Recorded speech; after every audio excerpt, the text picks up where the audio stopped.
Olá, pessoal. Estamos mais uma vez com o nosso episódio do Entre Vozes Podcast. Hoje teremos aqui na nossa bancada uma convidada mais que especial, doutora Fernanda Menezes. Ela que é farmacêutica generalista, doutora em biotecnologia, coordenadora de pós-graduação e de graduação em estética avançada da UNIT, Universidade Tiradentes. E hoje vamos bater um bate-papo, né?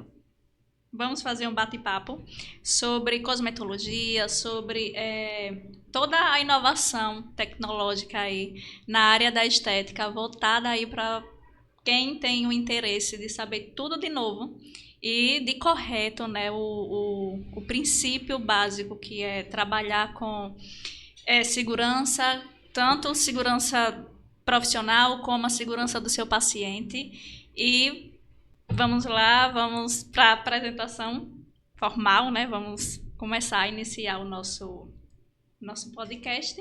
Também hoje teremos uma estreia, né? A minha amiga que fará parte da nossa bancada agora. Ela vai ser apresentadora junto comigo, Dalila Rodrigues. Doutora Dalila Rodrigues, seja bem-vinda. Muito obrigada. E vamos dar início aqui ao nosso programa. E vamos lá, com a palavra a doutora Fernanda. Se apresente aí, doutora, para o público que está aguardando aí, ansioso. Bom, gente, boa tarde, né? Inicialmente eu agradeço muito o convite, né, de Edilene, de Dalila, né, para estar aqui, para a gente discutir temas que são extremamente relevantes na nossa área, né, como a estética regenerativa, questão do cosmético, né, sobre os rumos aí do futuro da estética, né, que causa bastante ansiedade, né, e muitas dúvidas, não só para os profissionais, mas também para, né, o público que consome, né, da estética, tá? Bom, gente, obrigada mais uma vez. A gente que agradece, né? Você ter sido disponibilizado. Sei que seu tempo é corrido, sabemos, né? Mas precisamos de pessoas que venham agregar, que venham disseminar informações precisas e do bem, né? Para que tanto agregue para nós profissionais, como também para o público que acompanha. E vamos, assim, já vou começar com uma pergunta básica, né? Porque muita gente, as pessoas ainda têm dúvidas sobre o que é a estética tradicional, a estética regenerativa, a estética integrativa. Então, fala aí um pouquinho, tente ser o mais clara e objetiva para que fique bem transparente e sane essa dúvida, né? Porque as pessoas acabam misturando tudo e acham que tudo é estética e não, mas a estética também é saúde, é cuidado, principalmente é isso, né? A estética é um ramo da saúde, onde o princípio básico é o cuidado e a promoção de saúde. É isso mesmo, Edilene.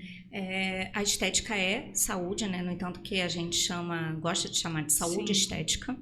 Tá? E ela vai proporcionar para o paciente não só questões de cuidado e prevenção, mas também um bem-estar, né, do paciente, do indivíduo se olhar no espelho, se gostar, se identificar, né, trabalhar a identidade dele, tá? Então tem questões, né, sociais aí envolvidas, psicológicas até inclusive, mas eu não entro nem nessa área, nem me aventuro, porque não é o nosso meio, né, mas a gente sabe que isso influencia bastante. Sim. Bom, em relação à pergunta que você fez, né, eu na verdade eu enxergo tudo como estética, né, apesar da gente separar um pouquinho o que seria a estética, né, mais básica, digamos assim, a estética avançada, a estética integrativa, a estética regenerativa, porque quando a gente para pensar, a gente vai discutir mais na frente um pouquinho mais dessa estética regenerativa, e que seria a parte de reparo tecidual, de mimetizar, imitar o que o corpo já faz.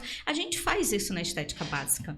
A gente faz isso num microagulhamento, a gente faz isso num peeling, a gente faz isso no momento da utilização de um laser, por exemplo. Mas a gente faz um pouco da separação também em relação ao que seriam os procedimentos ditos como avançados, em relação àqueles procedimentos mais clássicos, né? E entre os procedimentos mais clássicos são aqueles que eles vão estar envolvendo ali o fundamento todo, né, da estética, o peeling, o cuidado, né, da pele em si, o peeling, um laser, um microagulhamento, tá? Vai ter a prática da estética integrativa envolvida nesse sentido também, porque a gente vê que na graduação, né, o profissional que procura, né, fazer a graduação, ele vai ter tanto as práticas da estética básica como da estética integrativa ali envolvida, mas nós temos também outros procedimentos que são ditos como avançados, né, que são aqueles procedimentos que vão envolver, por exemplo, injetáveis, tá? Ou então um laser mais ablativo, né, um laser que causa ali, por exemplo, uma lesão, né, no tecido, tá? Então, quando você atinge, por exemplo, derme, né, você faz um peeling um pouco mais profundo, um peeling médio, um peeling profundo, a gente tem esse entendimento de ser uma estética mais avançada, né, que vai, no caso, digamos assim, vamos ver do profissional um preparo maior, tá? No entanto que, por exemplo, vocês são esteticistas, mas eu não sou farmacêutica, né? E eu procurei atuar dentro da área estética. Para eu atuar na área estética, eu precisei fazer uma pós-graduação, certo? E sem essa pós-graduação, eu não poderia, né, atuar nessa área. E aí nessa pós-graduação é que a gente vai ter esse preparo, né, para esses procedimentos que a gente não vê na graduação. Sim. Tá? A gente não tem a gente, por exemplo, dentro da área da farmácia até tem o entendimento da cosmetologia, da parte medicamentosa, mas em relação à utilização dessas ferramentas, né, durante o momento que você está em cabine ali com o paciente, a prática, né? A prática somente numa pós. Isso, é o que acontece com a gente. Somos esteticistas, estudamos, né, toda a nossa grade de estudo, ela é sobre as camadas da pele, enfim. Porém, quando vai para que possamos, né, atuar com a estética avançada, precisamos também ter essa pós em estética avançada, né?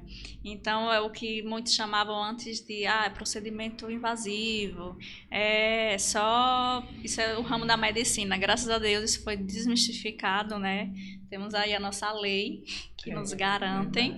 E a própria medicina, ela coloca, perdão interromper, mas ela coloca que procedimento invasivo é aquele que atinge órgãos internos. Isso. Né? E não é isso que é realizado. Não, nada é totalmente diferente. Que, por exemplo, porque tratavam a gente assim, né? Mas você pode trabalhar com isso é um procedimento invasivo, um microvaso é um procedimento injetável, enfim, um PEN, né? Uhum. Mas tá aí as pós-graduações, graças a Deus, abriram-se portas para, acho que todo profissional da saúde, né? Não só farmacêuticos, mas enfermeiros, enfim. E também o esteticista, entrando até abrindo aí uma lacuna diferente sobre a falta de oportunidade que nós tínhamos, esteticistas, aqui em Sergipe, porque não tínhamos pós para estética avançada. Ainda existe, né? Na realidade, ainda existe alguns institutos, né? Que não aceitam a esteticista. Então, se queríamos fazer uma pós em estética avançada para atuar com injetáveis ou algo mais profundo, tínhamos que ir para Salvador, São Paulo, enfim. Se deslocar. Graças a Deus, agora não, né? Agora temos... Parece que deu uma melhorada, o pessoal, eu acho que também devido ao combate, como a gente diz, né? Porque o pessoal tá assim, você liga, você procura saber, né? Se você pode. Infelizmente não tem para esteticista, não... Aí começa, eu digo, gente, vocês estão por fora da lei. Entendeu? Porque existe essa lei que nos dá essa cobertura. Vocês estão confundindo o invasivo com minimamente invasivo. O ato médico em si, né? Que a gente não faz. E tem coisas que precisam... Quando a gente entra nessas questões, precisa ser discutido, certeza. Né? Eu acredito com diferentes classes, né? E o avanço, gente, da estética, ele vai acontecer, tá? É um caminho sem volta. Né? E o que nós precisamos fazer, né, é um caminho sem volta. A gente precisa preparar o profissional. A gente precisa preparar, né, muito bem esse profissional, né, capacitar ele para atuar nessa área. Se a gente identifica, por exemplo, existe uma deficiência em tal parte, né, em tal questão ali da formação, a gente capacitar esse profissional em relação a isso. Não estou falando só do esteticista, não, estou falando de todos. Sim, né? Porque, por exemplo, lá na pós a gente recebe, né, a maior parte dos meus alunos são enfermeiros, né? Então a gente tem muito enfermeiro, tem biomédico, fisioterapeuta, esteticista, farmacêutico, pode também receber biólogos, né? Que o conselho de classe deles coloca lá qual seria o currículo que poderia ser aceito ou não, porque depende da formação dele durante a graduação dele. Isso. Tá? Então, quando a gente desenha, né, por exemplo, um programa de pós-graduação, a gente precisa pensar em todas essas áreas. Né? Como é que eu posso ajudar todos os profissionais a se capacitarem e nivelar todo mundo? Né? Então, a gente tem essa preocupação de que seja um conhecimento ali gradual, crescente e nivelando todos os profissionais. Um ponto importantíssimo, nivelar. Não existe profissional que venha de uma graduação mais capacitada ou menos capacitada. A partir do momento que é um profissional que quer se reciclar, que quer evoluir, que quer crescer, que quer... Não, eu quero dar o meu melhor... porque um biomédico tem mais conhecimento do que um enfermeiro, do que um... Não, cada um com o seu conhecimento e que vai agregar mais, ou seja, vai absorver mais. Então, não existe isso. Essa palavra que você falou, de agregar, de você ter uma equipe multidisciplinar, de você... Eu entendo, por exemplo, que a sua formação dentro da área estética é muito mais ampla do que a minha, por exemplo. Tá? E a gente saber trabalhar em equipe, saber trabalhar junto, saber entender, né, quando é que o conhecimento do outro colega vai agregar muito naquele sentido. E essa questão do nivelamento em relação a essas práticas básicas, eu preciso sempre me preocupar com isso. É verdade. Porque, por exemplo, se um profissional que não é esteticista, ele procura pós, ele nunca viu a eletroterapia que vocês veem. É lógico que o físio ele vê, mas é um pouquinho diferente, tá? Mas a maioria não vê o que vocês veem na graduação. A própria pele. Isso. A gente sente isso. Quando você entrar na sala de aula, eles não sabem definir o que é uma pele, quais são as camadas da pele, o que precisa, entendeu? E assim, você sente essa dificuldade deles. E a gente sabe disso. Assim como também nós temos muitas dificuldades em diversas áreas. É uma coisa assim que eu sempre... o meu sonho é levar a estética mais longe,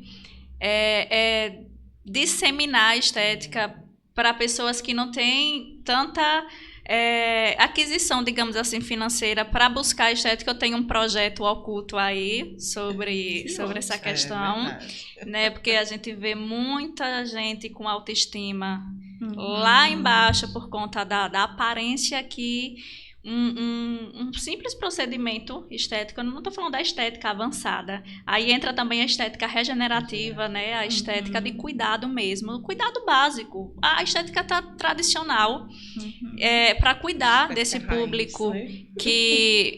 porque quando falamos em estética, assim, a palavra estética já choca. É embelezamento, é caro, aí já acha que é um preenchimento labial, que é ou seja, não é isso. A estética básica... né? Aquela parte da estética... É o cuidado, né? É o princípio básico de você cuidar da pele, de você saber usar um filtro solar, de você saber usar um cosmético, um dermocosmético, ou seja, algo que não temos isso disponível, por exemplo, em uma unidade básica de saúde. Para muitos gestores, falar de estética em unidade básica de saúde é algo que, assim, aloprou. O SUS tem questões mais urgentes. Tem, sim, eu concordo. Mas eu vejo essa necessidade, principalmente na parte da juventude, na parte de mulheres carentes que têm, depois, por exemplo, o melasma não tem uma causa científica definida, porém, muitas mulheres, depois que têm o primeiro filho, a saúde da pele ali cai por terra e emocionalmente fica abalada, porque não tem acesso a um tratamento. Não tem acesso a um dermato, por exemplo, porque existe sim cada profissional específico na unidade básica, porém, para você chegar até um profissional, um dermatologista, por exemplo, tem que estar com algo bem avançado em questão de pele. Então, eu tenho esse sonho de disseminar e levar a estética para pessoas, para todo mundo ter acesso a essa estética de cuidados, né? De poder um adolescente ter uma consulta estética, por exemplo. É um sonho ousado e interessante. De poder tratar, porque hoje temos um índice de 6% de morte, de suicídio entre os jovens por conta da acne. Porque é algo que causa bullying, né? Causa tristeza profunda mesmo. Mexe com a autoestima. E são deles, acometidos. Né? E logicamente, mas o esteticista vai resolver isso só? Não. Tem toda a equipe multidisciplinar, né, nas unidades, assim como existe um enfermeiro, dentista, psicólogo, por que não um esteticista? Gente, né? Isso é bem interessante, bem ousado mesmo. Eu sou uma paciente, né? Eu tenho aqui as minhas cicatrizes, né? Que sofreu com acne. Você teve acne na adolescente? Engraçado que a minha não foi muito na adolescência, não. Foi mais na fase adulta. E também tem isso, a fase da mulher, do homem adulto, né? Isso. E tem pessoas que não têm acesso e não têm até conhecimento, até por mais que você vá... Do bem-estar da pessoa, isso, por mais que você vá num dermato... acaba perdendo o costume de... Porque, assim, convenhamos que não é um tratamento barato que todo mundo possa custear. E aí é onde envolve uma equipe, né? Acho que todo profissional ele tem que ter em mente que você não consegue trabalhar sozinho. E a depender do grau de acne, quando você fala aí de sistema de saúde, né? No dermato, geralmente, o que eles vão acolher são os quadros de acne cística, de acne, né, grau 3, grau 4, onde vai entrar toda aquela questão medicamentosa, mas existem aqueles outros pacientes que têm um grau 1, grau 2, né, onde vai ser, a resolução vai ser mais daquele acompanhamento contínuo, né, e em especial com quem atua com estética. Pois é, e aí é onde entra nutracêuticos, nutricosméticos, onde o esteticista, né, ele pode atuar nessa área, sendo que tenha, né, a sua capacitação. Então, enfim, é algo que ainda é um sonho, eu ainda estou construindo isso, mas eu pretendo aí meter a cara e ser chamada muito de doida. Mas eu vou submeter isso. Assim, as coisas maravilhosas, assim, tipo, de experiências de científicas, nunca vi de pessoas normais. Isso é real. Então vamos lá. Pessoas normais. É verdade. Mas assim, continuando, né? Estávamos falando, agora eu já me perdi até no assunto. Estávamos falando sobre... Vamos voltar, né? Cosméticos. Vamos lá, para as inovações, né? As inovações, vamos falar sobre PDRN, algo que está muito na moda. Somas, né? Vamos falar do PDRN, que o pessoal diz que é do esperma do salmão. Esperma do salmão. Que história é essa, doutora? Isso é real. Esperma do salmão. Pois é. Então, o que acontece? O PDRN é o polidesoxirribonucleotídeo, né? Quando a gente lembra dessa palavra, lembra logo do quê? Do ácido desoxirribonucleico, tá? Que é o DNA, tá? A estética, eu vou voltar aqui um pouco no assunto, né? O PDRN, o exossomos, eles vão englobar ferramentas que estão sendo estudadas para utilizar na estética regenerativa, que é chamada de medicina regenerativa, estética regenerativa, tá? E qual é o papel dessa estética regenerativa? Melhorar, digamos assim, potencializar, tá? O processo de cicatrização, de regeneração celular da pele, né? Quando a gente traz para dentro da estética. Mas existem outros, né, trabalhos desenvolvidos em relação à saúde no geral, tá? E para a gente regenerar, né, quando a gente lembra lá, por exemplo, quando ocorre uma lesão na pele, né, quando a gente faz um microagulhamento, tem toda aquela cascata, né, ocorrendo, né, mediadores inflamatórios, esses mediadores inflamatórios, né, aquelas proteínazinhas, né, os fatores de crescimento que são liberados, né, para desenvolver, para chegar até no processo de cicatrização, certo? Quando a gente pensa, né, nessa questão celular, né, o que acontece numa célula para que ela consiga se regenerar? Elas vão se comunicar entre si. Tá? Essa comunicação ela vai acontecer através de proteínas, né? Por exemplo, os fatores de crescimento que nós, né, já mencionamos aqui, o VEGF, por exemplo, tá? Todos aqueles fatores de crescimento, e foi avaliar, tem estudos que mostram, estudos de 10 anos para cá, que as células também se comunicam através de fragmentos, tá, de RNA, né? É como se fosse um microRNA, certo? E como é que elas liberam isso?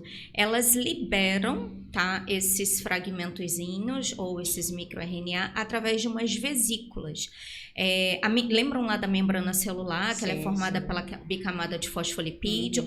Essa vesículazinha é formada também pela bicamada de fosfolipídio, tá? Com esse fragmentozinho ali dentro, certo? E aí, esse fragmento, né, ele digamos que se liga lá na outra célula e comunica aquela célula todo aquele processo que está ocorrendo ali. Para, por exemplo, aumentar a vasodilatação ali no local, ou angiogênese, formação de novos vasos, para chegar mais nutriente, mais glicose, tá? Questão de diminuir processo inflamatório. E o PDRN, ele tem esse papel, tá? Como eu falei, ele é o polidesoxirribonucleotídeo, né? E por que ele é obtido do esperma do salmão? Para formar esse polidesoxirribonucleotídeo, ele é um fragmentozinho, certo? Do DNA. A gente precisa, lembram lá do DNA, né? O cromossomozinho, ele tem 2 fitazinhas, né? Para a gente conseguir um fragmento do PDRN, a gente precisa obter de alguma célula que tenha uma única fita de DNA, tá? E as células que têm uma única fita de DNA são as células haploides. E as células haploides a gente só consegue através de óvulos e esperma. Entendeu? A gente precisa obter através do óvulo e do esperma essa célulazinha para conseguir purificar, né, digamos que recortar ali aquele fragmento. E os estudos evoluíram e mostraram que o salmão, ele ejeta, eu não sei como é que fala, tá, o termo correto, mas uma grande quantidade de esperma, que eles conseguem fazer, né, essa obtenção, tá, purificar, né, remover lá aquele fragmentozinho. É lógico que isso envolve uma tecnologia muito grande, que tem uma patente, né, e tudo, e aí esse fragmento, ele vai ter esse papel de sinalização celular, quando você utiliza ele, né, na pele, tá, de melhor... E assim, desculpe, mastigando em miúdos, ou seja, o PDRN, o esperma do salmão, ele é muito compatível com as células humanas, na verdade. Isso, existe porque você tem ali obtendo de origem animal. Sim. Né? E é lógico que esse estudo de biocompatibilidade ele ocorre, tá? E você tá pegando somente alguns fragmentozinhos ali, certo? Diferente do exossomas. Quando a gente fala, né, fechando aqui, né, mais ou menos o PDRN, falando do exossomas, que também é outra ferramenta que está sendo muito falada dentro da estética regenerativa, o exossomas ele vai ser, né, como eu falei, ele vai ser aquela vesículazinha formada de fosfolipídio, tá? Que ele vai estar englobando, por exemplo, ou um fator de crescimento ou até um próprio PDRN, tá? Mas o exossoma, para ser, digamos, o que as evidências científicas mostram, né? O que os estudos mostram, tá? Isso aí não é inventado na nossa cabeça, não é nada disso. Os estudos mostram que esse exossoma, para ele ter esse papel sinalizador no processo de regeneração, né, mimetizar, imitar o que as nossas células já fazem, ele precisa ser obtido de origem humana, tá? Ele precisa ser obtido de células, né? Essas células geralmente são células, né, meu Deus, me deu branco aqui, células tronco, tá? Né? Eu ia falar do feto, gente, não é feto que eu quero falar, umbilical. Palavra. Isso, do cordão umbilical, tá? E essas células, né, esses exossomas, eles vão ter um papel fundamental, eles vão ser mais biocompatíveis, tá? Né, sendo obtido de célula humana. O vegetal, de origem vegetal. O de origem vegetal, né, nós não temos nenhuma evidência robusta, nenhum estudo que mostre que ele vai ter, é uma célula vegetal, né, é diferente, que ele vai promover essa sinalização, por exemplo, em tecido humano, certo? E os estudos, eles vêm avançando dentro da medicina regenerativa, todo em cima de células humanas. Você pode obter, por exemplo, através da gordura, né, também, tá? Através da base do folículo piloso do paciente, já tem gente fazendo isso, né? Eu pensei aqui, não sei se foge. Fernanda, ela é doutora em biotecnologia, então é pesquisadora, né? Falando sobre células que podem ser, sobre o exossomas, enfim, extraído de forma do DNA humano. Digamos assim, o PRP, ele pode ser extraído através aliás, ele pode contribuir para que seja extraído um exossoma através do plasma. Então, o que acontece? Tudo plasma, isso, né, vai estar envolvido com a estética regenerativa, sim, né? Porque quando você faz... Até o microagulhamento para mim, está dentro do processo, sim, de estética. Eu falo microagulhamento, mas pode ser laser, qualquer um que faça lesão, tá? Peeling. O que ele vai fazer? Vai gerar uma lesão na célula, no tecido, vai promover toda aquela sinalização, tá? O exossomas e o PDRN, eles são ferramentas que potencializam isso. Porque quando a gente vai envelhecendo, né, os nossos fibroblastos que produzem, né, eles vão ficando, eles vão deixando de ser ativos, vão se tornando senescentes ali, cansadinhos, e você tenta promover essa melhora da atividade, esse estímulo, isso. Tá? Quando você fala do PRP, o PRP é o plasma rico em plaquetas, né? E ele vai estar rico em quê? Fatores de crescimento. Tá? Né? Geralmente as pessoas promovem uma lesão, pode ser, né, um microagulhamento, laser, e aí colocam o plasma rico em plaquetas, por exemplo, né? Que ele vai estar rico nesses fatores de crescimento, promovendo tudo isso que a gente já está falando aqui. E sendo que pode ser o meu, né? Isso, ele é autólogo. Ele é obtido do próprio paciente, tá? E nesse sentido, já que você tocou nesse assunto, por exemplo, já tem uma empresa que ela ainda está naquela fase de obtenção de registro na FDA, tá? Que eles montaram um kit onde o profissional ele vai fazer a coleta do sangue do paciente. Eu não sei exatamente como vai acontecer, tá? Eu li assim por cima, até porque tem patente, né, e tudo. E através do sangue do paciente obter os exossomas endógeno, né, autólogo, tá, do próprio paciente. Isso. Mas certo? De forma mais do próprio sangue, sangue do próprio paciente, tá? Porque quando a gente fala dessas tecnologias, né, por exemplo, o exossomas obtidos, né, de células, né, humanas, encarece muito toda a questão a tecnologia envolvida no processo de purificação. Porque existe contaminação. Porque não pode vir nenhum fragmentozinho, por exemplo, de vírus, né, partícula viral, enfim, tá? Então, o processo de purificação, ele encarece bastante e encarece esse produto lá, né, na cadeia final também, né, o valor que ele vai chegar, né, no mercado. tá? Então, tem essa empresa que está, né, não tem Anvisa ainda, nem FDA, tá, gente? Mas ela deu entrada, né, com essa tecnologia, né, que você vai coletar o sangue do próprio paciente para obter esses exossomas, tá?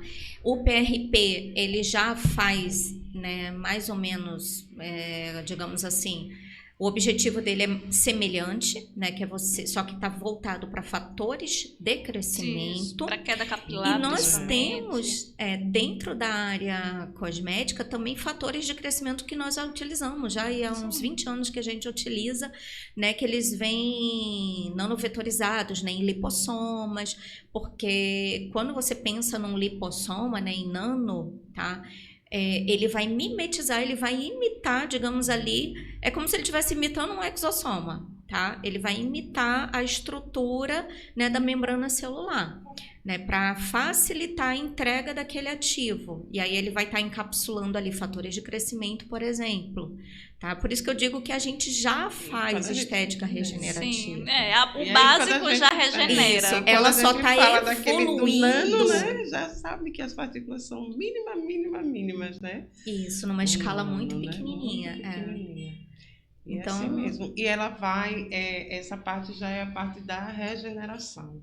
E aí a gente pode usar mais ela para o rejuvenescimento. Isso. Quando a gente pensa no processo de envelhecimento, né, pensando aqui, por exemplo, no fotoenvelhecimento, a gente vai ter mais espécies reativas de oxigênio, mais radicais livres sendo liberados.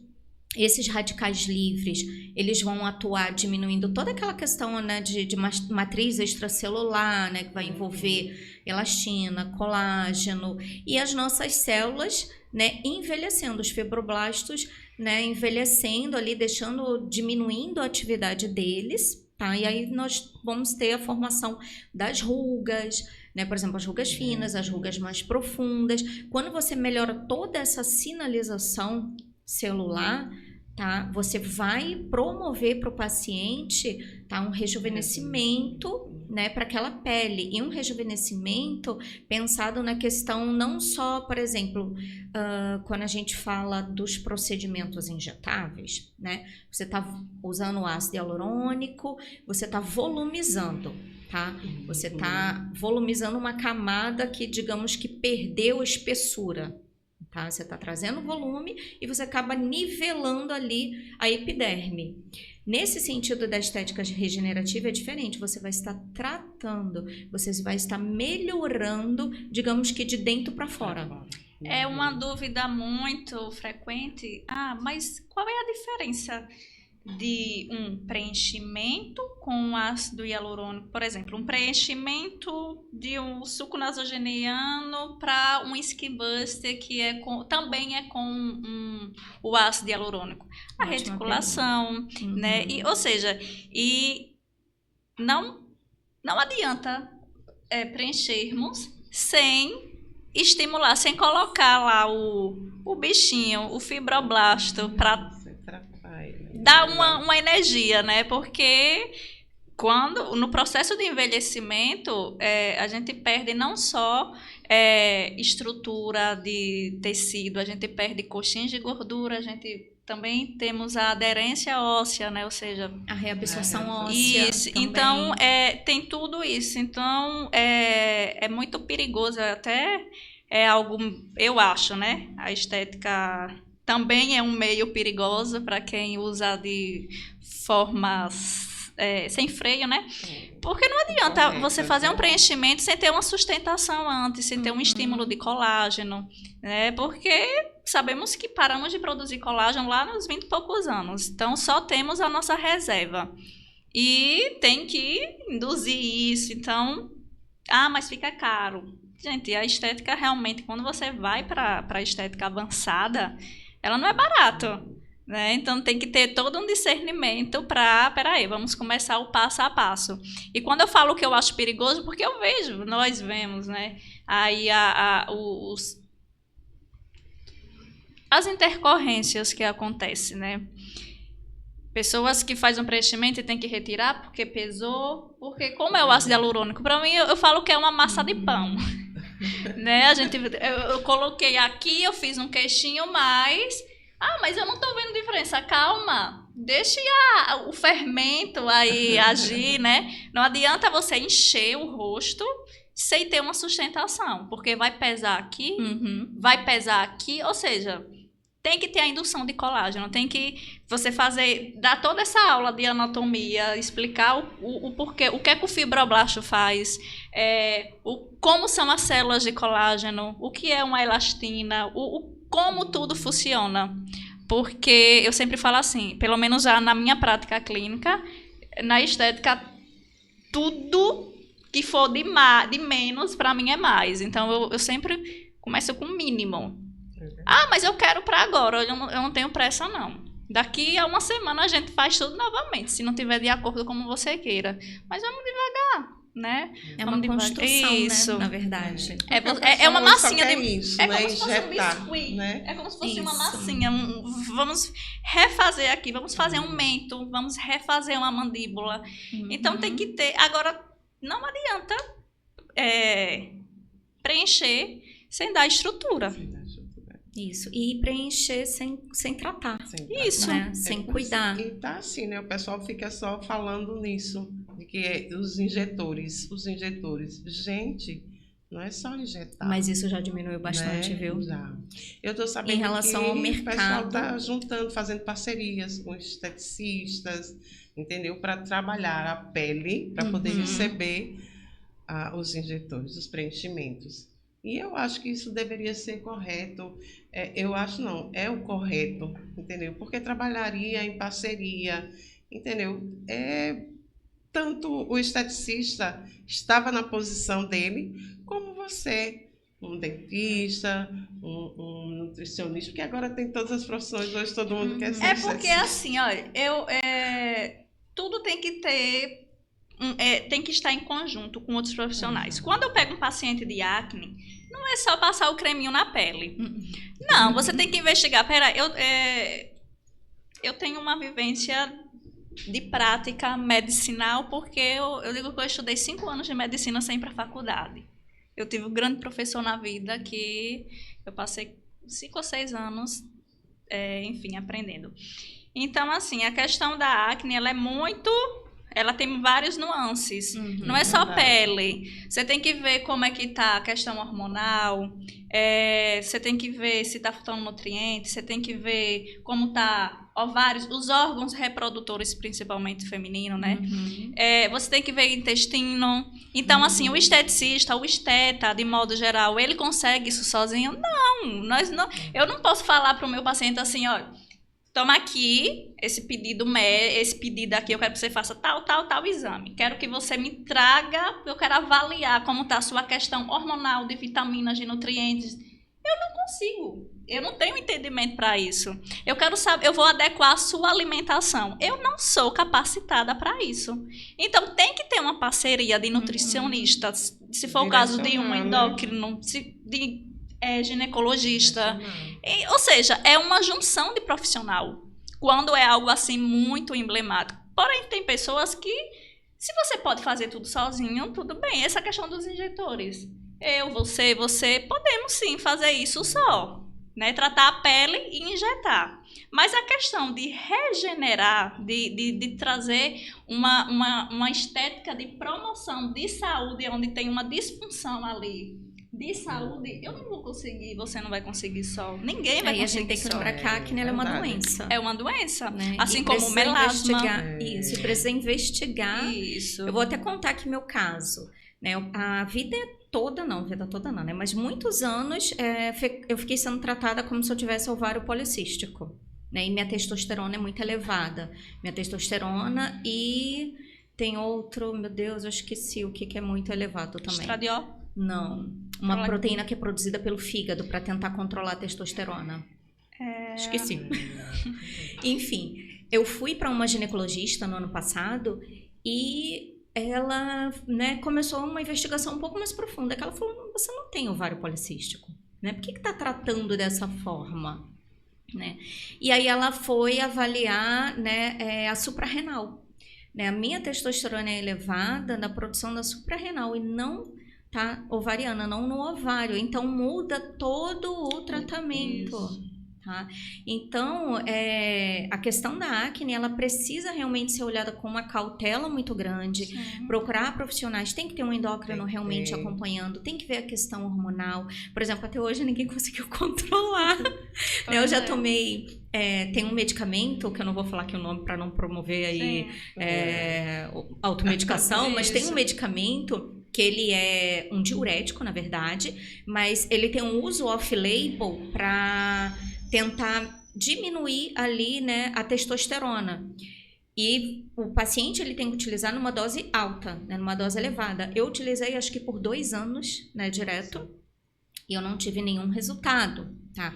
Ou seja, e tinha que ficar fazendo exames constantemente por causa da questão de sódio, potássio, mas precisa de um acompanhamento sério e precisa de uma equipe. Sim. Tá?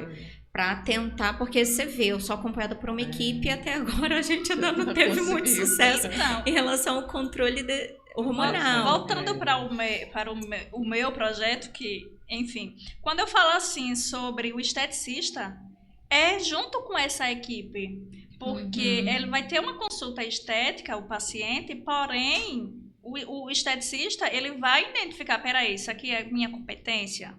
Tá, você tá com tal e tal disfunção. Precisamos ver outras questões internas. Então, aí é onde entra talvez um clínico, que se a depender da gravidade, vai passar para outro especialista. Entende? Porque, assim, sabemos que para você ter acesso no SUS, para você... você não consegue chegar no SUS e falar assim, eu quero fazer um check-up. Vamos rir e dizer assim, você tem plano? Procura o plano. Porque, ou seja, o SUS é porta aberta, funciona, porém é deficiente, né? As pessoas por trás do SUS, digamos assim, são negligentes. Né? Isso eu falo por boto aqui minha conta e risco. É muito negligenciado, muito tratamento do SUS. Então, você tem um tratamento quando você está quase morto.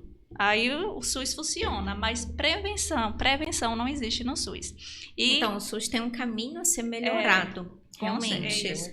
É um projeto muito bom, né, quando a gente compara com o sistema de saúde de outros países, Sim, que assim. não tem, né, sistema Agora, tem único. muita coisa realmente o SUS aqui, nós somos o único país que temos SUS, que temos saúde gratuita, né? Porém, é meio um paralítico, né? Enfim, bacana, então né? assim, é um sistema riquíssimo, completo, porém precisa de um olhar humano, né? As pessoas, os humanos que conduz o SUS precisam ser mais humanos ainda em relação à população que é atendida por esse sistema.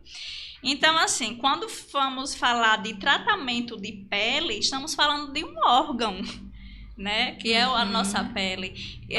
Que tudo, humano, né? se nada tiver, se alguma coisa internamente não está bem, vai mostrar na pele, vai refletir na pele, né? É isso mesmo. Então, assim, é importante você sermos inseridos nesse programa. Né? Não é fácil, não é uma coisa que é do dia para a noite. Mas, como eu falo, a gente precisamos nos unirmos para que várias coisas melhorem, principalmente tratar de pele também. E não é tratar só de doenças de pele, né? Quando o esteticista ele vai tratar afecções, né? Algo que, enfim, não é da minha competência, certo, eu vou identificar isso, mas eu vou passar para um especialista, uma pessoa que tem a sua capacidade. Então, assim, eu vejo muito isso. Ninguém consegue trabalhar só. Ninguém. Até se você montar uma clínica, você não consegue ser recepcionista, você não consegue dar conta dos seus pacientes. Você tem que estar... você não consegue ser a faxineira, você pira. Uma hora vem um burnout, de repente você está aí com trauma de ir para o trabalho, porque tudo é em você. Então, ninguém consegue fazer nada sozinho. E eu sinto muito por nós, esteticistas, sermos tão... desvalorizado realmente assim, da classe médica somos a ralé, vistas como a ralé da classe média, não que eu me sinta assim, eu não me sinto assim, mas por muitos profissionais principalmente, eu não vou falar aqui o conselho, mas sabemos o Conselho MOR, né, que rege tudo, somos a ralé. Então, assim, não tem conhecimento, não tem estudo, embasamento científico, enfim, e é totalmente uma coisa assim que eu digo, gente, a gente precisa botar a cara. E a discriminação Mas é tudo que o esse, esteticista todo conselho, faz né? tem embasamento, sim. Sim. É tudo em cima, dentro, né, sim, ali dentro do de estudos que são Isso. realizados. E eu acho que quando você fala que você tem esse sentimento, por exemplo, outras classes também tem, tá, gente? A gente ouve isso. Mas eu acho que parte muito de nós, né, mostrarmos, né, botar a cara, né, mostrar Sim. o conhecimento, O profissional fazer que divulgação né? científica, fazer divulgação em saúde, sabe? Mostrar, né? E tá sempre se reciclando. Com certeza. Tem pessoa, isso não é só esteticista, muitos profissionais acaba a graduação e estaciona. É tipo assim, eu tenho todo o conhecimento e agora eu não preciso mais aprimorar. Cara, um ensinamento que, por exemplo, eu sou formada há 10 anos, o que eu aprendi há 10 anos, hoje não se aplica quase nada. Porque até um artigo científico, se você ler um artigo de 20 anos, no mínimo 10 anos ainda é aceitável. Então, a gente coloca de 4 anos para cá. Então, imagine, aí você... eu conheço profissionais que falam assim, eu não vou gastar dinheiro com pós. Eu não preciso fazer pós. Pra quê? Eu já tenho a graduação, tá ótimo. E fica ali. E não só a questão da Sai. pós, não, mas assim, cursos livres, né? Cursos, né? Tem a questão dos eventos também, Sim, que muitas vezes congressos, trazem profissionais. né? Isso. Você acaba muito conhecendo outras pessoas do mesmo nicho também. Mas essa reciclagem, ela precisa ser constante, porque, em especial dentro da área estética, ela evolui muito rápido. Quando a gente fala de cosmético, gente, eu adoro tecnologia de cosmético, adoro ficar lendo, estudando, não sei, dá um rápido, prazer, viu? né? Você estuda uma coisa, Mas- no outro dia já vem uma coisa Já vem uma nova. diferente. É difícil Acompanhar. acompanhar. É difícil difícil. acompanhar. Tem né? horas que saem nomes que você procura. O que é isso? Por Aí, exemplo, muita eu fi- eu inovação. fi- Traz muita inovação. eu fiz uma residência em Hof. E aí, o quê? Eu acho que, eu não contei os meses, a técnica que eu aprendi já totalmente ultrapassada. Já tem umas 10 técnicas na frente. Eu fico, meu Deus. Ou seja, Quando a eu estética... comecei, eu não tenho tantos anos no mercado, mas quando eu comecei, a aplicação da toxina botulínica era de uma forma, né? Era uma técnica, o planejamento. Aí quando a gente viu, mudou. Aí muda também a questão teve uma alteração da questão do cálculo, né? Quando a gente utiliza Da um diluição, medicamento, né? um medicamento Diluição, em né? unidades americanas e unidades Estados Paiúd Unidos. já mudou. Aí agora já tem de 2 anos para cá, né? Já tem outra técnica porque o anatomista lá avaliou que o músculo tá... Gente, isso aí é o tempo inteiro, É verdade. né? Isso Então não tem como estacionar. Muita coisa, Não, e a muita gente coisa. vai aprofundando em conhecimento. Conhecimento. A gente vai aprofundando em conhecimento, e uma coisa que eu sempre falo até com as meninas, né, em especial da graduação, gente, fiquem atentas, né, porque vocês estão na graduação aqui agora, e vocês vão pegar muito provavelmente a era, né, dessas tecnologias mais de ponta, né, dentro da biotecnologia, e vocês precisam estar ali acompanhando esse processo, né, porque por enquanto, como a gente ainda não tem no mercado, a gente ainda não tem na nossa formação, Isso. né? Mas verdade. muito delas ali vão pegar, tá? Essa mudança, né? Esse boom que vai acontecer. E esse conhecimento, ele precisa ser gradual, contínuo, né? E aprofundando sempre. E outra, a gente começar a ter a disciplina, né? O costume de aprofundar em conhecimento até sozinho. Não só, não só no momento ali da sala de aula, não só na graduação, na pós, nos cursos, nos eventos. Em casa. Em Fazer o dever de casa.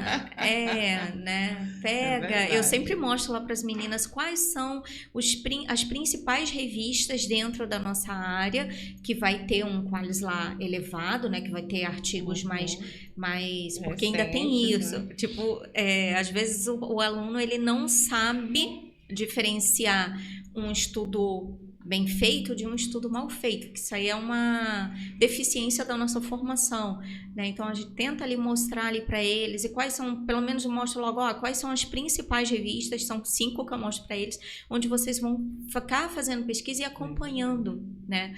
Porque o que vocês vão pegar, minha gente, é algo assim que... É o futuro. Isso mesmo. Que a gente já ouvia, mas na época que eu fazia graduação em farmácia, a gente ouvia falar e tal, mas não fazia nem ideia de como seria. E os assim, né? A tecnologia. A tecnologia dos aparelhos. Né? Incrível. Tem aparelhos que hoje você compra um aparelho caríssimo, aí já daqui a pouco já surge ele cai em desuso. Aquele já pra lá e você já vem aquilo, já vem mais do que o que, já vão acompanhando. Ou seja, a estética ela é cara, mas ela é linda, ela é abrangente e precisa ter muita mão, tem que saber conduzir e tem que ser, e tem que gostar. Tem que se colocar sempre, né? Principalmente. Tem que ter humildade muito e se colocar sempre no... ou seja, eu sou uma eterna aprendiz. Com certeza. Mas todos nós. Assim, então, né? assim, quando eu vejo o profissional falando assim, eu não preciso estudar mais não, eu não tenho cabeça para isso mais não tenho paciência mais não. Como assim? A gente tem que ter tempo. Né? E a gente tem curiosidade também, né? Curiosidade sobre... Eu gosto até de estudar sobre outros assuntos que não tem nada a ver. Eu também. Pra mim, tudo tem a ver na minha cabeça. Eu quero aprender. Não é que eu quero dominar tudo, bom, né? mas... Eu tenho curiosidade de saber como é, o porquê disso, o porquê daquilo. É tipo assim, aquela musiquinha de Luna. Você que tem filho, você sabe. Eu quero saber porque o gato mia. Eu adoro esse desenho. Luna, né? Então ela é muito curiosa. Então, assim, a gente tem que ter essa curiosidade. Até porque lidamos com pessoas, né? Com ser vivo, né? Enfim, então... você ficar estacionado no tempo porque a faculdade já foi cara. Eu tenho uma conhecida, não sei como ela está hoje, eu não pergunto, mas ela falava assim, eu vou começar a trabalhar antes de terminar essa graduação, é muito caro.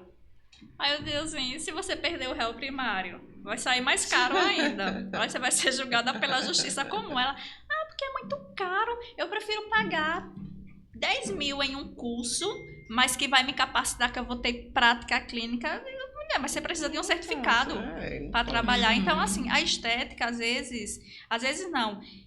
Isso é evidente que muda a cabeça das pessoas, porque é algo que as pessoas querem ganhar dinheiro, as pessoas querem ter lucratividade, mas não querem ter paciência de acompanhar, paciência de ser profissional mesmo. E até responsabilidade. É aquele momento, pronto, passou da porta do consultório para fora, aí é com você. E não é assim. Isso não é só na estética, não. É na área da saúde, é na área do direito, é em qualquer área. Né? Se você quer executar seu trabalho com êxito, seja humano. Né? Se coloque à disposição do outro. Não é só para vender um serviço, não é só para fazer um procedimento, não é só para ter uma rentabilidade e... mas da Lila já passou seu tratamento, né? Agora eu vejo o próximo. E assim acaba perdendo a mão. Então eu sempre falo assim, às vezes me dá uma depressão, eu digo, eu sou muito pobre para trabalhar com estética, porque aparelhos um por dia que são lançados, cursos, né? A gente quer fazer, mas é só botar o pé no freio e dizer assim, não, eu tô segura para fazer isso aqui, eu vou fazer. Se eu tiver com dúvida, por que eu vou mexer em alguém se eu tô com dúvida? Hoje uma paciente me perguntou assim, minha filha, ela quer mudar o nariz. Você trabalha? Eu disse, não mexo em nariz, não. Eu não tenho segurança para isso. Mas você já faz os outros procedimentos, eu digo, veja, porque os outros procedimentos, eu me garanto, não é que pode acontecer uma intercorrência, mas eu tenho uma segurança ali de, se acontecer algo, eu possa reverter. Mas nariz, eu tenho trauma, nariz é o cartão postal de um ser humano, eu não quero. Então, assim, talvez eu vá trabalhar um dia assim com o nariz, quando eu disse assim, não, hoje eu estou segura para trabalhar com o nariz, mas 2 cursos não vai me deixar segura disso. Isso aí que você falou é extremamente importante. Sim. A gente tem que saber até onde a nossa perna vai. Com certeza. E algo que eu sempre passo assim até para os alunos, gente, a nossa estrutura dentro do nosso consultório, ela vai ter recursos, por exemplo, para auxiliar, né, o paciente, para socorrer o paciente no caso de uma intercorrência, né, daquele determinado procedimento. Se a resposta for não, não faça. Pois Né? é. Não faça, mesmo que tenha realizado cursos, enfim. Eu vou dar um exemplo aqui, né? Eu vejo muitos profissionais fazendo bloqueio anestésico. Né? Nós não podemos fazer bloqueio anestésico. Só quem pode fazer o bloqueio anestésico lá é o dentista. Tá? Será que se o paciente... E eu falo muito desse exemplo, porque, por exemplo, eu já tive uma convulsão através de uma anestesia. Né? Aconteceu comigo, não foi com estética não, tá, gente? Mas aconteceu comigo, né? E eu sempre, toda vez que eu ia para dentista ou se eu fizesse algum procedimento estético, eu sempre passava mal no momento da anestesia. Mas eram sintomas, assim, por exemplo... coração, eu sentia meu coração acelerar, as minhas mãos suando, a mão tremendo, e eu achava que eu estava nervosa, né? Eu achava que era o psicológico. Que era algo, né? isso, eu estava nervosa, enfim, até que um dia aconteceu a convulsão e tal, e eu depois voltei, né, para o anestesista e tal, a gente depois fez um teste, né? Enfim, se o paciente ele tiver uma reação ali, porque vai estar associada à questão da dose que vai ser utilizada e o tipo de anestésico que vai ser utilizado, você vai conseguir, você sabe, né?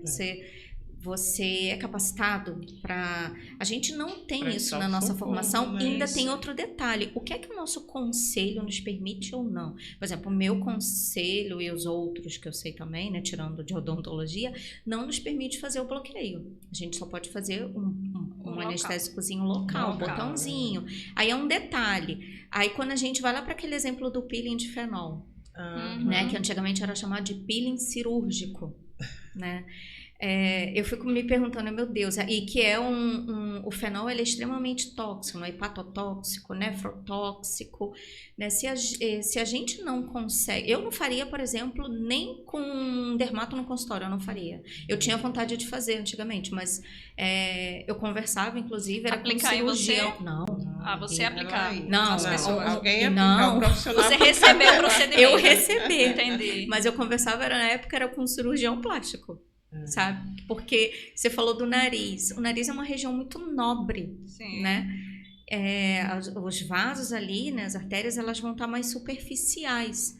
Né? Se ocorre uma intercorrência com o nariz, o quadro é mais sério, né? Será que a gente...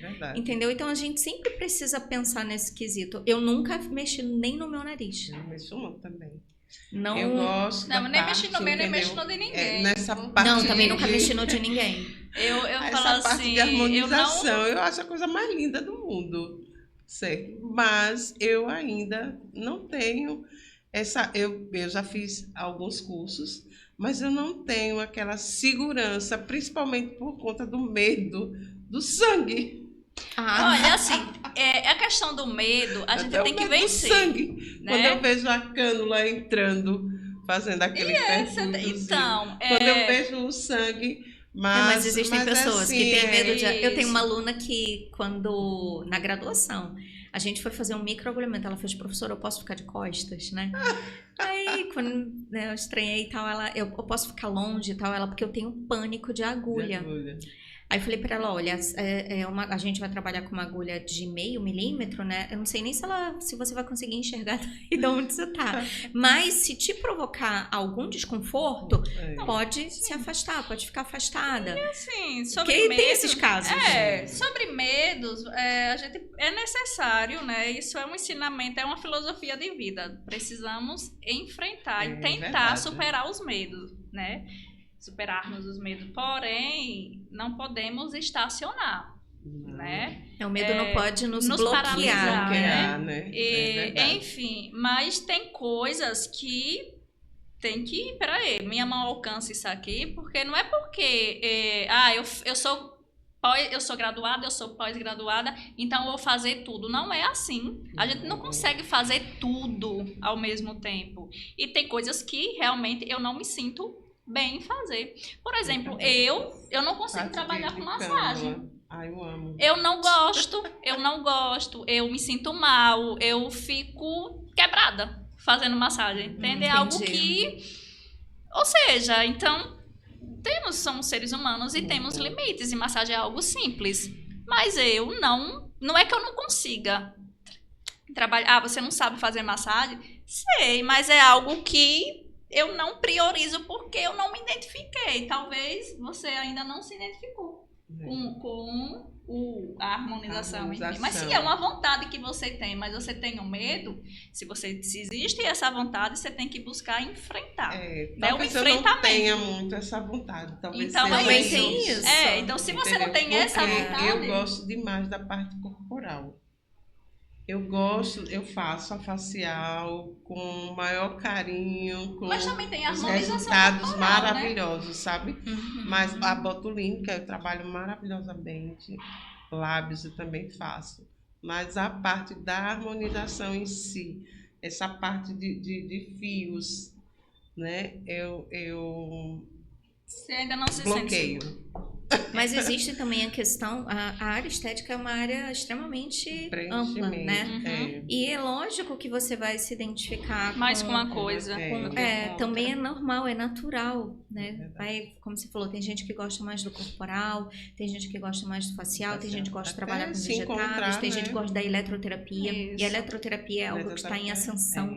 Maravilhoso também. Que os pacientes hoje, né? A gente passou aquela fase daquelas fases infladas, extremamente preenchidas, né, que todo mundo começou a estranhar, causa uma estranheza, né, e aí os pacientes começaram a procurar recursos que não fossem alterar tanto a face, mas que fosse promover um lift facial, né, uma sustentação facial, e aí a gente consegue isso através de eletroterapia, através de outros recursos. Então, tudo isso tem questão da identidade também, né? Eu, por exemplo, adoro estética íntima, né? Feminina, tá? Gosto, porque eu gosto da sensação também de... Não sei, a paciente ela fica extremamente emocionada, né? Você mexe um pouco com outras questões ali associadas, né? Ela fica mais emocionada, ela fica mais segura, né? Porque é algo que às vezes promove uma fragilidade no emocional dela. Devolve uma segurança, né? Devolve uma segurança, né? Às vezes ela tá passando às vezes por dificuldade até em relacionamento, né? Com o marido, enfim, ou se não for casada, né? Com outra pessoa.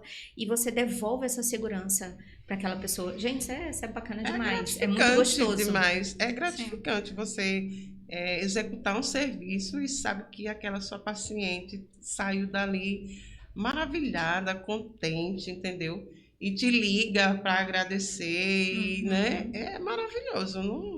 Não tem dinheiro que pague isso, sabia? É melhor um resultado desse, um feedback desse, do que eu posso ter dinheiro, como disse minha amiga aqui. Entendeu? São resultados, a gente que trabalha com o sentimento do ser humano, né? Do bem-estar, de querer ver a pessoa bem, né? Isso é gratificante, gostoso, sabe? Porque a estética, ela é saúde, é bem-estar. Então, quando você proporciona isso com segurança, é maravilhoso. É assim, nossa, eu me encontrei na minha profissão.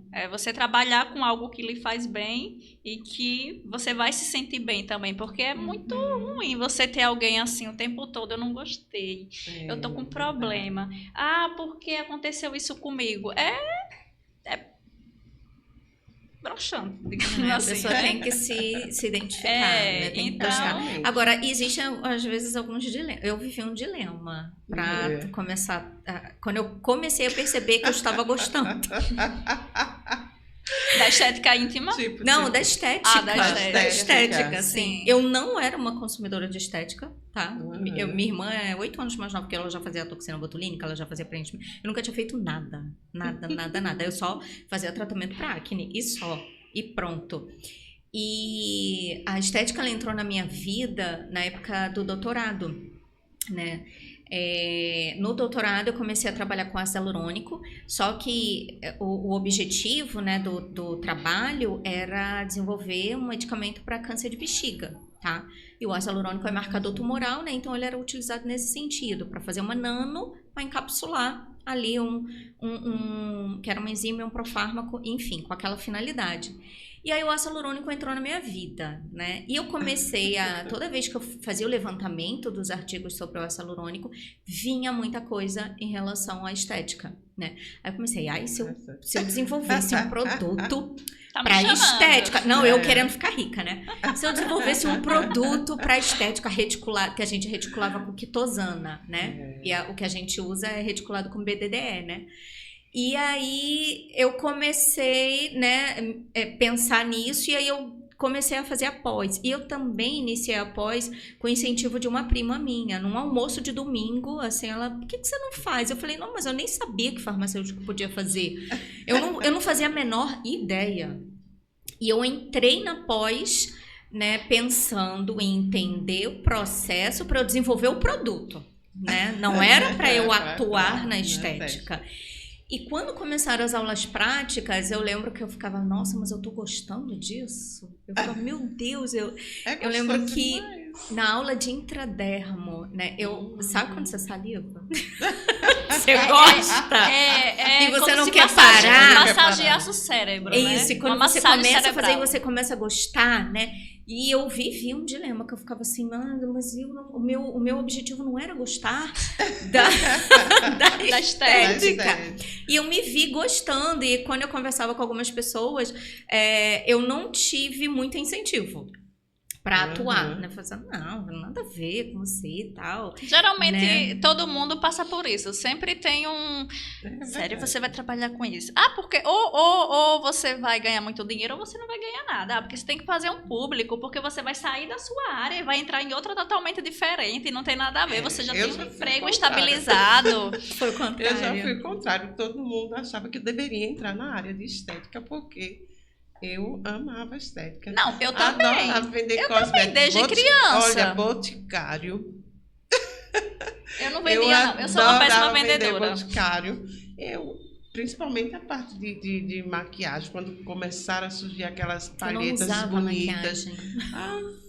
Eu sempre usei. Agora, quando era criança, eu queria ser cabeleireira. Veja. Eu amava mexer em cabelo. E engraçado que eu não trabalho com cabelo. Eu amava mexer em unha, em sobrancelha. Por quê? Quando eu era... Eu sempre fui vaidosa dentro dos limites. Por quê? Isso é um defeito meu. Eu sou meio que um tantinho perfeccionista em algumas coisas, e isso me maltrata.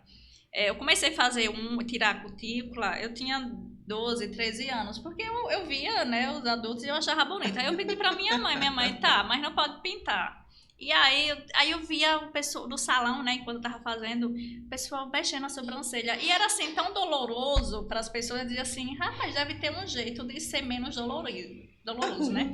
E eu comecei a mexer, resumindo, a cutilagem eu achava horrível. Eu chegava em casa e eu ficava ajeitando, eu dizia, como é que eu paguei para tirar essa cutícula? Que negócio mal feito. Aí eu ficava assim, eu nunca vou ser uma profissional, que se for para fazer mal feito eu não vou fazer. Eu ficava assim, eu ficava revoltada, como é que eu paguei e tá tão ruim desse jeito? E aí eu ficava ajeitando em casa. E aí as primeiras cobaias é quem? A família, né? Aí eu ajeitava a unha das minhas irmãs, a sobrancelha. Eu tenho uma irmã que ela é vaidade, ela não gosta de nada, ela só usa perfume, ela é consumidora só de perfume, hidratante, essas coisas, mas ela não usa um brilhozinho, ela não gosta. E aí eu vim aqui, vamos ajeitar essa sobrancelha e tal. E nisso, quando eu ia pro salão fazer a minha unha, as pessoas já ficavam de olho em mim. Eu disse, tira aqui minha sobrancelha e tal. Aí eu dizia assim, rapaz, eu vou trabalhar com isso. Mas não tinha nada a ver. Eu não sabia nem que existia uma faculdade de estética. Aí fui estudar serviço social. Não me identifiquei com serviço social. Eu dizia, sou contra um monte de coisa. E você chegou a terminar? Não. Parei no 6º período. Eu perguntei por causa do projeto que você tem em mente, né? Então, ainda pensando no serviço social, eu não pensei nisso, não, lá no serviço social, mas tem muito a ver. Eu ainda pretendo terminar a graduação no serviço social, mas não pretendo atuar como assistente social, não, porque é tão desvalorizado o assistente social. Você trabalha igual um advogado, você é ameaçado de morte e recebe um salário que não dá para você sobreviver. Eu acho um absurdo isso. Porque é tanta PEC. Todo dia é uma PEC nova que você tem que decorar. Ou seja, você atua igual um advogado.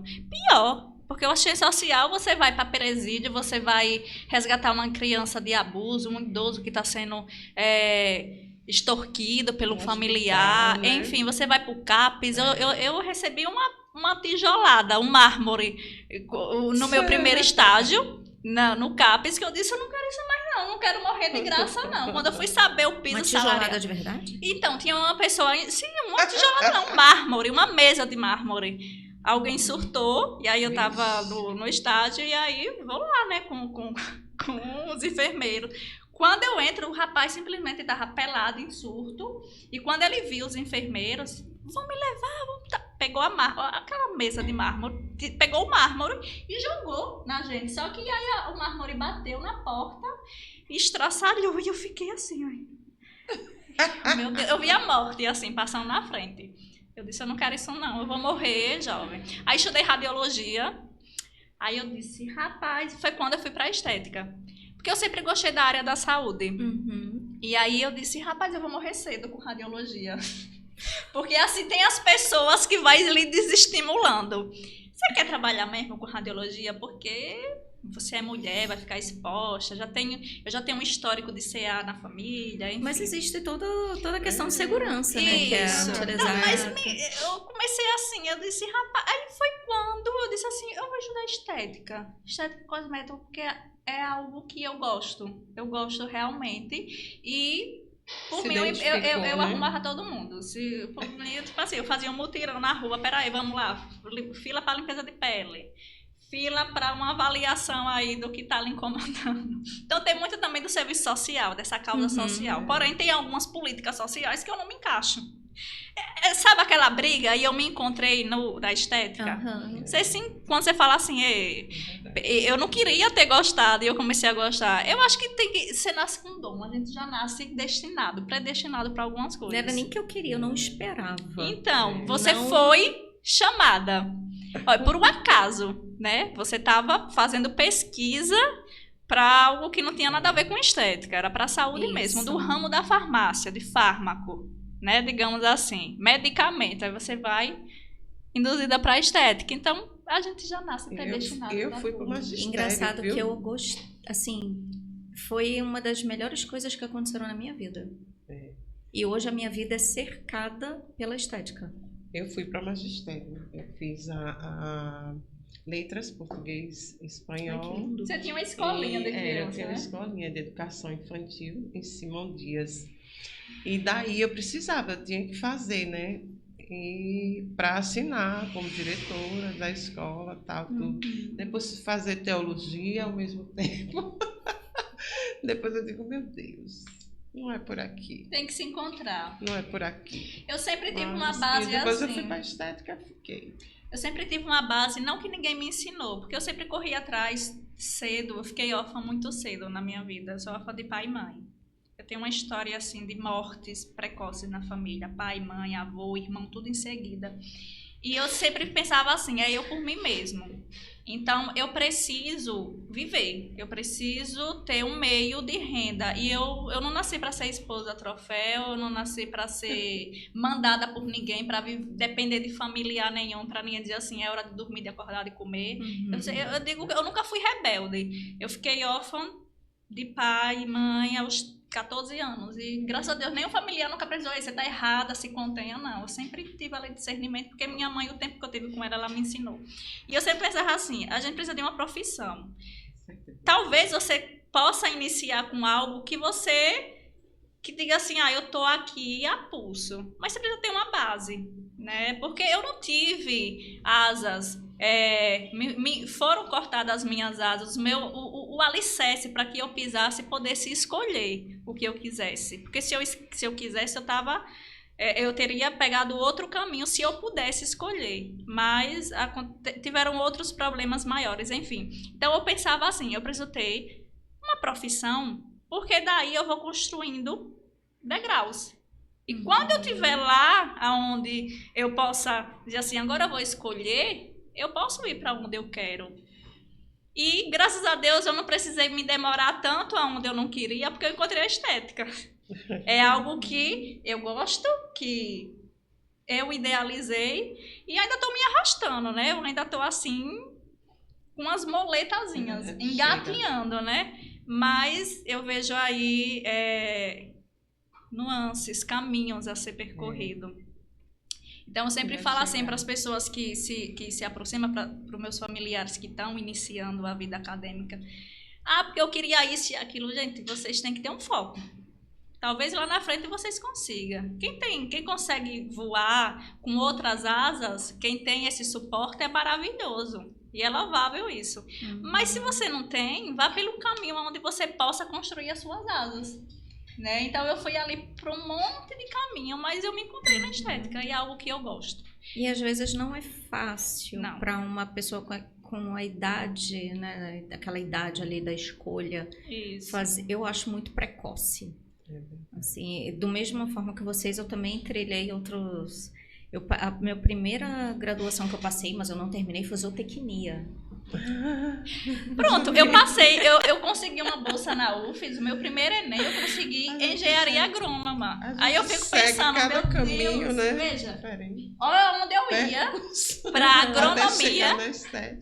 Então, para agronomia eu ia, se fosse para cursar a primeira graduação, era engenharia agrônoma. Porque eu lembro que eu fui fazer a inscrição com uma amiga minha, ela fez para engenharia, né, agrônoma, e ela terminou e atua como. Eu não fiz. E Foi a minha eu fiquei nota ali, de corte. meu Deus, porque essa universidade não tinha engraçado, que o que eu queria, assim...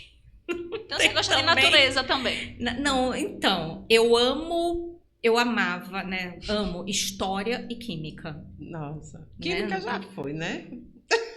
Então, você ainda tá na química, né? Então, o primeiro curso que eu fiz foi química, né? Mas eu passei pela zootecnia, pelo direito e pela enfermagem. Só que o que eu passei ainda um pouquinho mais de tempo foi direito, né? Porque eu ficava naquele dilema, eu amo humanas e eu amo história e amo química, né? E fiz a química e na química eu conheci a farmácia. Que eu nem pensava e não tinha contato nenhum. E às vezes a gente vai trilhando um caminho que vai nos fazendo conhecer outro caminho, né? Que foi o que aconteceu até com chegar você. Realmente, né? Isso. A realização. E esse é o destino. São histórias da vida, né? É muito bom você ter uma bagagem.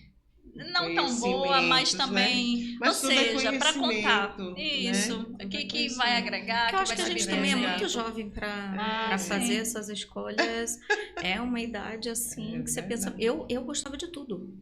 Tudo. Todo mundo que fosse falar na escola, antigamente não tinha aqueles eventos onde os profissionais iam. Eu não sei se isso ainda existe, né? Para falar das profissões. Todo mundo que falava, eu ficava, nossa, adorei. Eu quero isso.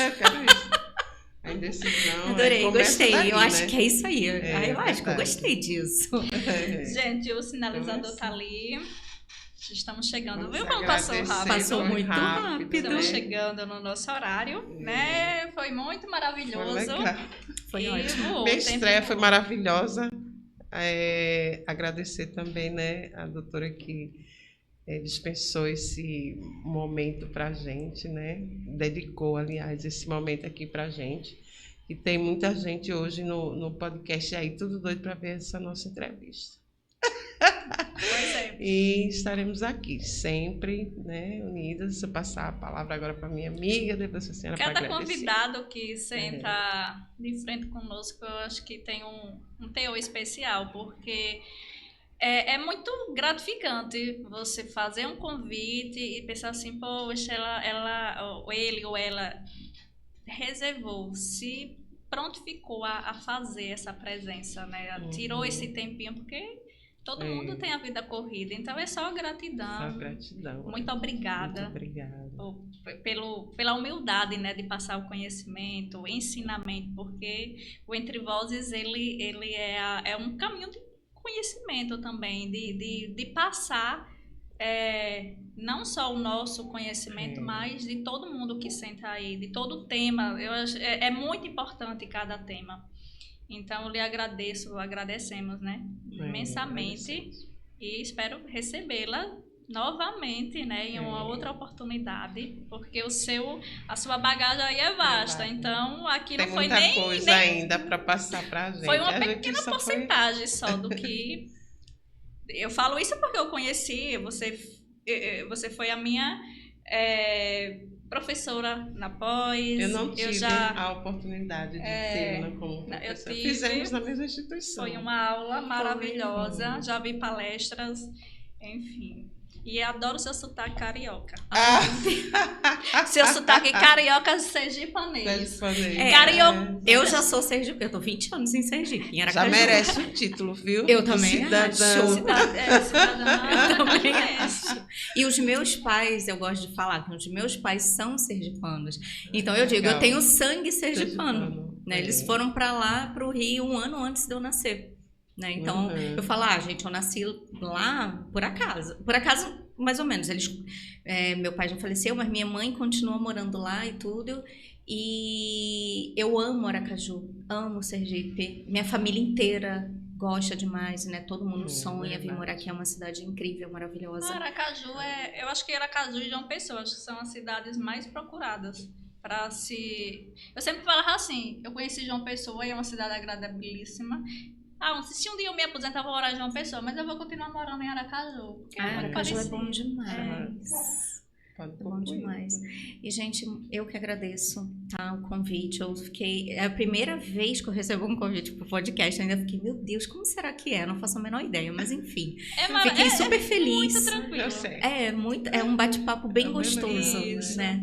E eu fiquei super feliz com o convite, né? Quero dizer que vocês estão de parabéns pela iniciativa, porque né, quando você pensa em ideias assim, você acaba promovendo, tá, a educação para quem está assistindo. Né? Você tem vários convidados, eu dei uma olhada também nos outros convidados e tudo, temas bem interessantes, e você acaba trazendo essa informação, né, e comunicação, né, para quem está assistindo, né, vocês. Então, vocês estão de parabéns, né, pela proposta, por estar levando isso adiante, que cresça cada vez mais. E se houver mais convites, eu volto sim. Que bom. Sim, então, obrigada, viu? Obrigada, vocês estão ótimas. Até mais, até um outro dia, até logo. Até logo. Porque a estética une todo mundo, né? Sim. Isso é bacana. Isso. É legal mesmo. Ok, Maicon?